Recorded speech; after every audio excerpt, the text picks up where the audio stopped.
welcome to another Kemetic Byte. I'm your host, Sharon. We had a death in the family. I say we being, my family. My great-uncle Chip passed away beginning of June 2021. And he was my grandmother's younger brother. That's why he was my great-uncle. And he was a very interesting person. He was the other black sheep of the family, if you will. He, was probably the most educated. He had gotten a master's. He also traveled the world. He, was part of the Peace Corps, served in Vietnam and Laos.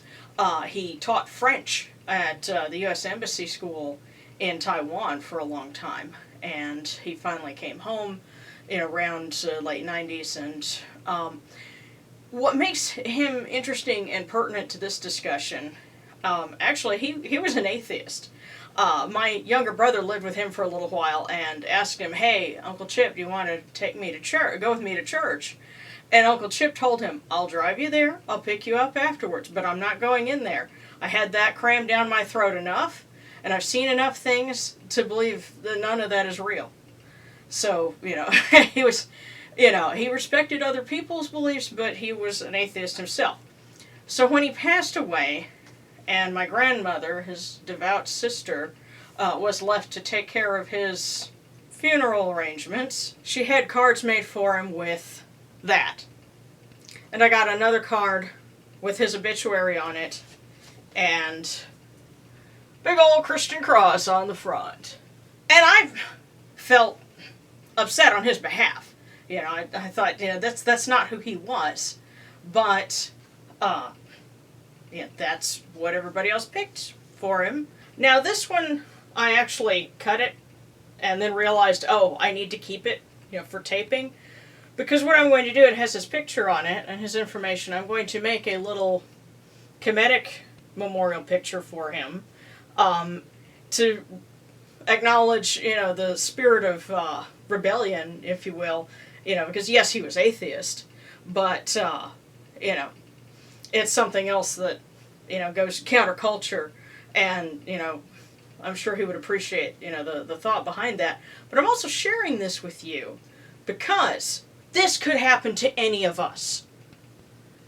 And so, what I want to talk about this bite is what we can do to make sure that our wishes as non-Christians are honored if something should happen to us. Now, if you watch another YouTube series out there called Ask a Mortician, host Caitlin Doty has a video that talks about trans rights and protecting your identity and your rights in death if you are transgender. And it's an interesting video. I recommend that you go and you look it up on her channel. And pay attention to the information that she has, because guess what? The same thing goes if you're a different religion from the rest of your family. So if you live in the U.S., look up and Google is really wonderful about this. It'll probably take you to a site called nolo.com. They can tell you what the laws are for your particular state when it comes to setting out your, directives for your funeral and, burial preferences. I live in the state of Louisiana, and all Louisiana requires is that you have a notarized document stating what your wishes are. And guess what? I know a notary public who's pagan.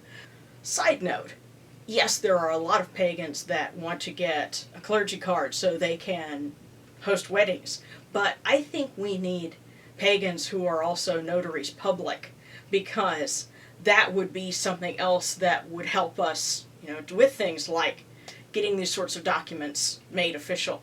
And also, this video has a date stamp on it when I upload it, so if something should happen to me before I'm able to get those documents drafted, this is me saying specifically, I don't want anything Christian associated with my funeral or any related articles. I don't want something like this. That's not me. It hasn't been me for 20 years. Now, another important thing that Ask a Mortician mentions in their video is having your support network and having like a friend that you trust that has your documents or knows where they are and, can step in to make sure that your wishes are followed if, something happens to you. And, that's a good idea.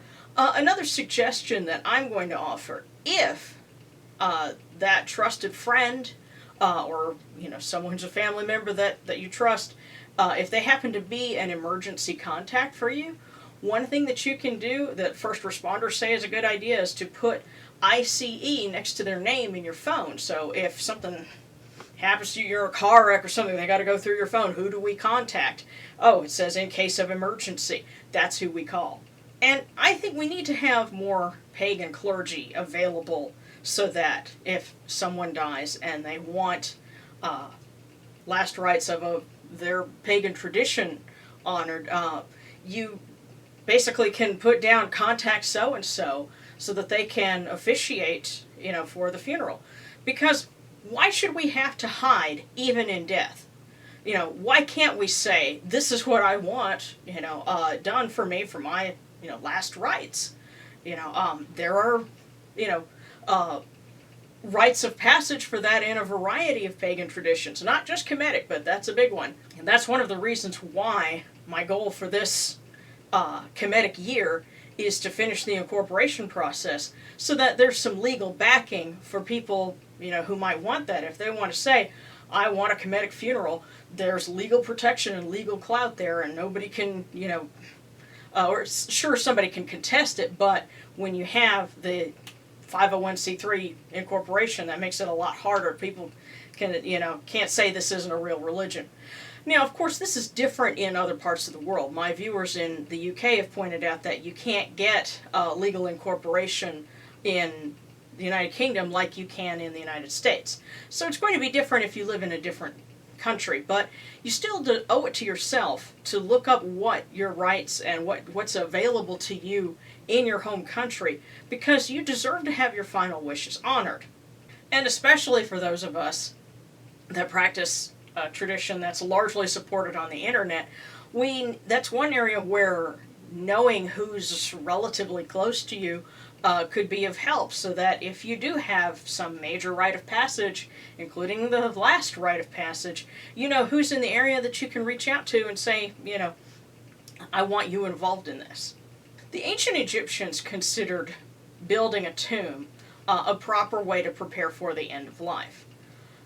Today, getting this kind of documentation is our equivalent of building a tomb.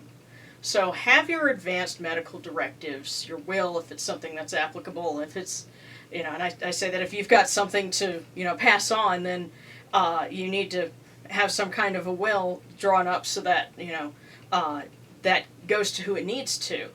And have that directive for what kind of funeral you want, how do you want it done, how do you want yourself referred to, all of these things. Have them drawn up.